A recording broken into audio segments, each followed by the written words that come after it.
In the early 2000s, ancient history, Major League Baseball started a new advertising campaign nationwide, 2003, 2004. The campaign was centered around a slogan. Some of you old fogies may remember this. TV spots, commercials, and all of them came to their climactic end with the phrase, "I live for this." So you might have seen someone like Derek Jeter on television in the commercial spot, talking about that time he hit that grand slam. And maybe you see some footage of him rounding third base and sliding into home on another play just under the tag as it comes through. And he's talking about how much he loves baseball and how awesome it is to be with the Yankees. Sorry if you're a Red Sox fan. And the whole commercial, 30-second spot, wraps up and you see Jeter right there, and he looks right into the camera and says, "I live for this." If you're a Red Sox fan, Roger Clemens got to do one too. That wasn't enough. In 2005, they wanted to ramp the campaign up a little bit more, so they went on a tour of 6 major cities around the United States. And they went looking for the most over-the-top fans they could find. Some of you know what I mean when I talk about over-the-top fans. You may be one. If you are, we don't want to know. Not just the guy who shows up with a jersey and a ball cap, but the people who show up with all the accoutrements, right? You're thinking, is there room on your body for any other aspect of your fanhood to be present? Face paint, ribbons, wigs, colors, jerseys, pants, shoes with baseballs on them, whatever, right? So they go around and they find 6 people, and they make more TV commercials. And maybe you're watching the commercial and somebody's talking about St. Louis and the Cardinals and the traditions and how inspiring it is when all the people are there and everyone's excited. And then the commercial ends. Zoom in on the fan. "I live for this." Got me to thinking. How would we fill in that blank? Not everybody lives for Major League Baseball. Just ask my daughter. How would you fill in the blank? I live for this. What is it? I got curious one day, so I Googled it. Did you know that in Denver, there's a gym called Live for This Fitness? Some people live for the gym, or at least they want people to live for the gym and buy memberships. George Harrison once wrote a song called "I Live for You." Found out when I started looking into it, there's a debate over whether it was a spiritual thing about some deity or about a romantic interest. Some people live for travel. Other people live for the weekend. Some people live for their career. And let us not forget, because I've already seen posts on social media, in 7 weeks, lots of people live for SEC football, don't they? I don't want to hear it. This is not a sermon about that. In fact, we're going to, in just a minute, talk about how all that needs to be subjected to the gospel. Preview of what's coming. You probably already figured it out. But who do we live for? What do we live for? What are the things that drive us, right? The question matters because it's a question of identity, isn't it? Like, we're not thinking about that when we're suiting up with our jerseys on our way to, the temple called Jordan Hare. Let the listener understand. We're not thinking about my identity as a fan for this team or as an executive in this company or whatever. But it's an identity question, isn't it? Like, I define myself in this way. I define myself as someone who's devoted to this. But then the question arises, what happens when it goes away? What happens when your team loses? Or your job gets outsourced? What happens when you get sick on the weekend? Do you really want to be remembered for your fitness routine? Not saying don't be healthy, by all means. Like, take good care of the body God's entrusted to you. But at the end of our lives, do we really want to be remembered for our gym membership? Live for this. And what do we do when things don't go our way and those things that we've given ourselves to falter, crumble, disintegrate? When we've lived for something that doesn't last, what makes life worth living then? In that moment, when life goes south, when our hearts are broken and our hopes are dashed. What makes life worth living then? You won't be surprised to find we're not the first ones to ask the question. You may be surprised to find that the Apostle Paul raises the question. Here we have him in less than desirable circumstances. We learn here that he has been imprisoned by the Roman Empire. Scholars debate which one of he was imprisoned several times. We don't know exactly which one this is. A lot of folks have their hypothesis. It's a little bit beside the point for what we're doing.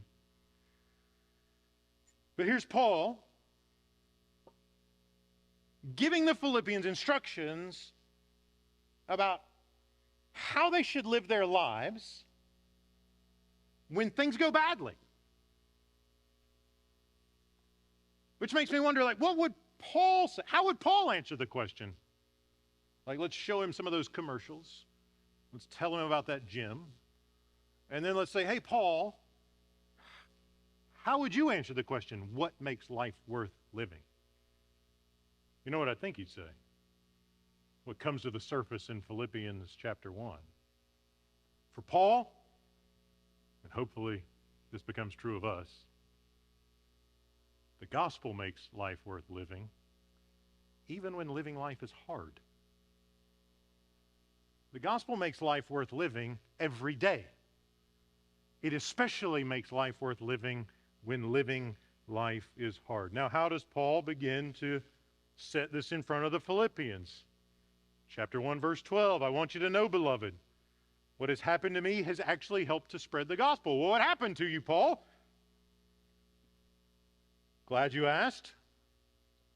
It has become known throughout the whole imperial guard and to everyone else that my imprisonment is for Christ. So Paul introduces this event in his life that he's been imprisoned. The Philippians already know this, but if we're just reading the letter for the first time, we don't know it.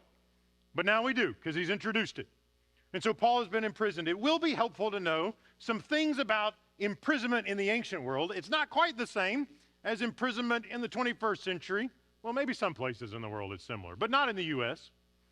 In the ancient world, if you were imprisoned by the Roman Empire, they did not feel compelled or bound to offer you 3 square meals a day. They didn't feel bound to give you any meals at all, ever. If you were going to get fed while you're imprisoned, you better hope your mama will show up with some bread, or your cousins, or somebody, because the governing authorities got nothing for you. If you're imprisoned in the Roman Empire, you have no right to a speedy trial or guarantee of due process. In fact, in the empire, Roman Empire, they didn't wait till you were convicted to lock you up. They locked you up while they investigated to see if you had even done something you'd been accused of.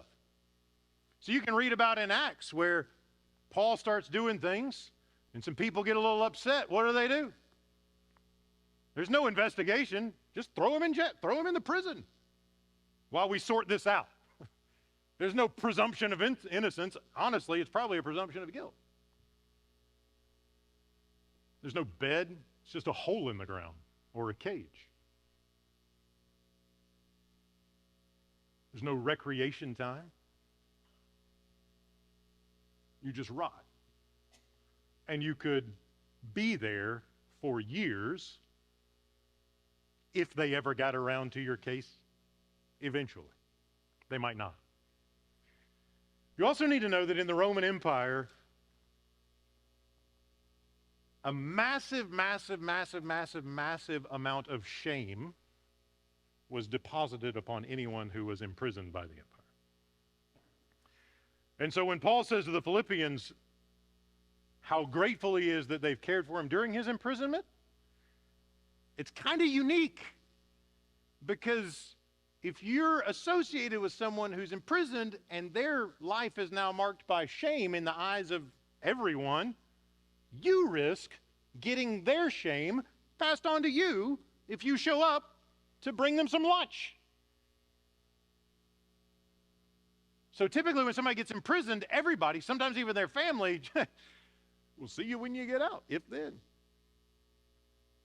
Still, the Philippians cared for Paul and ministered to him in his need. So Paul is in one of the places in the ancient world which it's about as bad as it gets. There's shame. There's no guarantee of any basic needs being met. He has to rely on the churches to care for him. And who knows how long it could take to get the matter resolved. It's a spectacular opportunity for what we call, by the technical term, a pity party. You know what those are, right? Woe is me. I should be out there planting churches, but I'm locked up in this Roman prison. I should be preaching the gospel, but I'm chained instead. I should be doing something else. How will the mission? I want to be with my churches. Like, he could wallow in this sadness because, well, life is hard now.